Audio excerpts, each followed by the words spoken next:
Ce vendredi 25 avril, sur le Vieux-Port à Marseille, de nombreux passants s'arrêtent, intrigués par une mobilisation. De fausses pierres tombales sont en train d'être installées sur le sol et attirent les regards. Il s'agit d'une mobilisation militante en hommage aux victimes de violences policières. Sur ces pierres, on peut lire le nom de personnes de tous âges, tuées pendant un contrôle de police dans des circonstances dramatiques. Les familles des victimes se sont réunies aujourd'hui pour leur rendre hommage. Parmi eux, Souheil El Khalfaoui, un jeune homme de 19 ans, tué en 2021 par un policier stagiaire car il a tenté de redémarrer sa voiture lors d'un contrôle. Aujourd'hui, c'est son anniversaire. Il aurait eu 23 ans. Cette date a été choisie symboliquement pour lui rendre hommage. Son père, Issam El Khalfaoui, accepte de nous rencontrer. Donc moi, c'est Issam El Khalfaoui. Je suis le papa de Souheil. Souheil, c'est celui qui est au centre. Mon fils aurait eu, c'est son anniversaire aujourd'hui, il aurait eu 23 ans si la police l'avait pas tué. Donc il a été tué le 4 août 2021 à Marseille, lors d'un refus d'obtempérer. Il y a un policier stagiaire qui lui a tiré une balle en plein cœur à bout portant.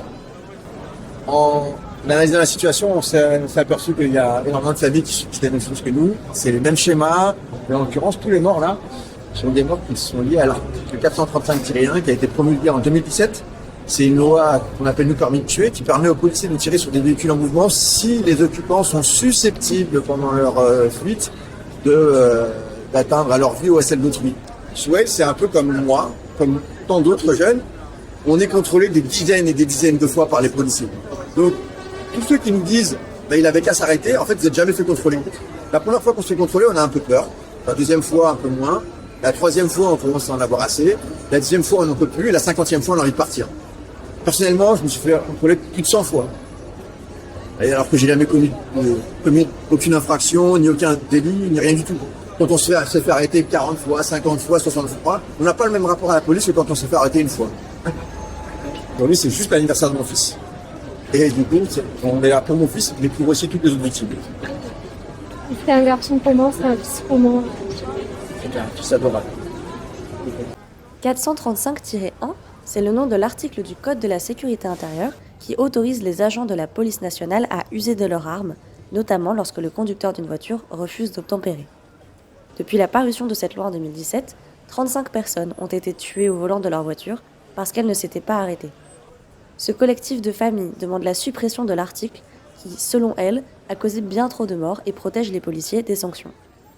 Certaines, dont la famille de Souheil, continuent de se battre plusieurs années après pour obtenir justice. Ils sont représentés par Arié Halimi, avocat spécialisé dans les violences policières. Avant l'article 435-1 qui était adopté par la loi de 2017, on avait moins de morts.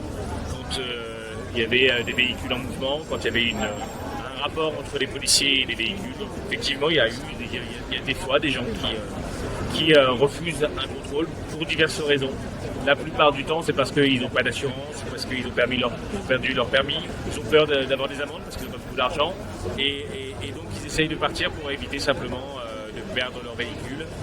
Et là, on a des policiers qui, depuis cet article, se croient plus facilement autorisés à tirer sur les personnes. Et donc on a beaucoup de morts, et des passagers, et des conducteurs. La plupart du temps, toujours, ce sont des personnes qui sont tuées pour rien, et qui perdent leur vie, parce qu'il y a un rapport de force entre l'État et la population, en fait. Là, on essaie d'éviter qu'il n'y ait plus de familles en deuil, qu'il n'y ait plus de familles qui pleurent leur mort, qu'il y ait des gamins ou des jeunes qui puissent avoir leur vie et vivre leur vie. Voilà ce qu'on essaie de faire. Les familles de victimes dénoncent également sur ce mur de la honte le manque de sanctions à l'égard des policiers. On peut y lire que depuis 2018, il n'y a plus eu d'exclusion disciplinaire pour les policiers violents et que les sanctions ont été divisées par 10. Le collectif demande aux citoyens leur soutien pour la suppression de l'article 435-1.